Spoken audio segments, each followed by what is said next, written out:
देवी का आवरण है ना, देहि सौभाग्यमारोग्यम देहि मे परमं सुखम रूपम देहि जन्म देहि असो देहि सो देहि। इस प्रकार से महाराज को प्रसन्न करते रहना चाहिए, थोड़ा घुमाना फिराना भी चाहिए। भगवान भोलेनाथ भी कभी कभी घुमाने लेके चले जाते थे, वो तो मृत्यु लोग भी घुमा के ले आते थे, चौपड़ खेलने आते थे। सुनी होगी कथाएं आपने, अपने बुंदेलखंड में ही चौपड़ खेलने गए थे, कथा है भगवान की। तो कहने का भाव उनको प्रसन्न रखो, अपन भी प्रसन्न रहे, घर में प्रसन्नता का माहौल होना चाहिए। घर में कभी अलग नहीं होना चाहिए, भाई भाई में प्रेम होना चाहिए, एक साथ मिलकर रहना चाहिए, एक सलाह होना चाहिए।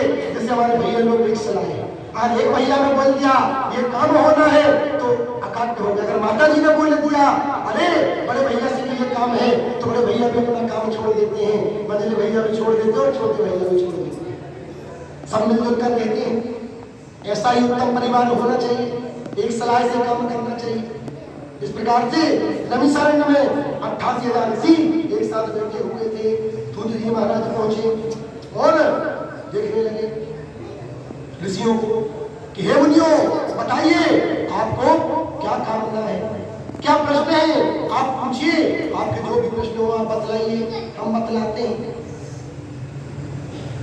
महाराज ऋषि मुनि बैठ गए, पूछने लगे कि आप तो सब कुछ जानते हैं, सर्वशास्त्र जाता है, तो जी महाराज आप ही बतला दीजिए, हम लोग क्या पूछना चाहते हैं। अरे कलयुग में नाना प्रकार के लोग होते हैं महाराज, दिखावा भी बड़ा चल रहा है, बड़े बड़े यज्ञ कथा तो करवाएंगे महाराज, लेकिन बाद में सब जाएंगे तो धीरे से एक लिफाफा रख के बस आ जाएंगे, गुरु जी बस समझ लो 7 दिन में वाला होगा। अरे कथा में बैठेंगे 3 घंटे भी, अगर पंडित जी की कथा चल रही है ना तो बार बार घड़ी खोल कर देखेंगे कितने मिनट और बचे, कितने और बचे, कि पंडित जी और काम नहीं करते।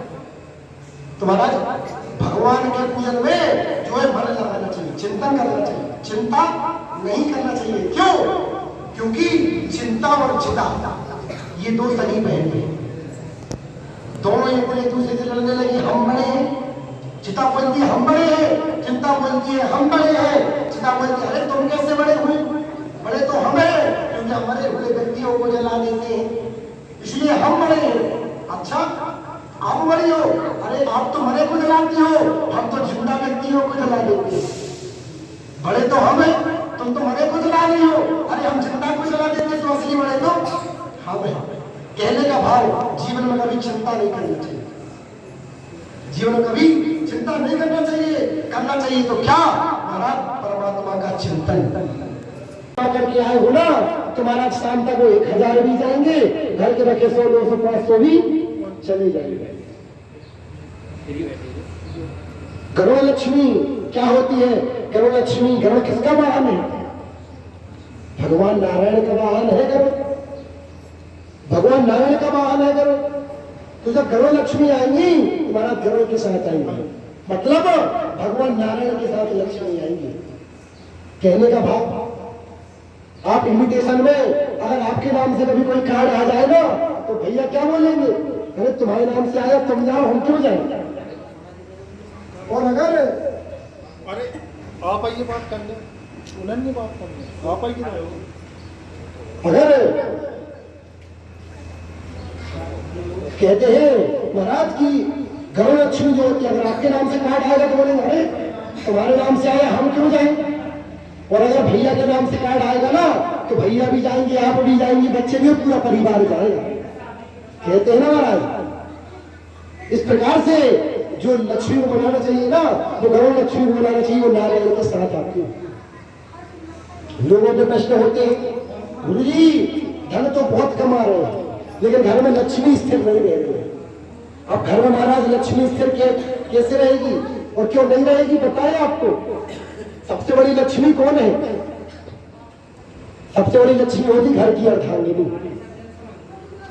अर्धांगिनी सबसे बड़ी लक्ष्मी होती है महाराज। और अगर आप लक्ष्मी स्वरूपा पत्नी को ही अगर क्रोध करेंगे, आप सबसे बोलेंगे या कुछ ऐसे करके करेंगे महाराज जो गलत है, तो कैसे घर में लक्ष्मी का प्रवेश हो पाएगा।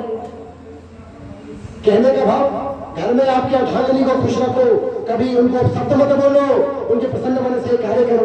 7 पाक वचन में बताया क्या था, उज्जाने मध्य पाले। इस प्रकार से घर की अर्धांगिनी को खुश रखना चाहिए। अब ऐसा भी नहीं कि हमारे जाने के बाद अभी रात में आप भैया से बोलो कि हाँ हम लक्ष्मी है, हमको कुछ बोल नहीं सकते।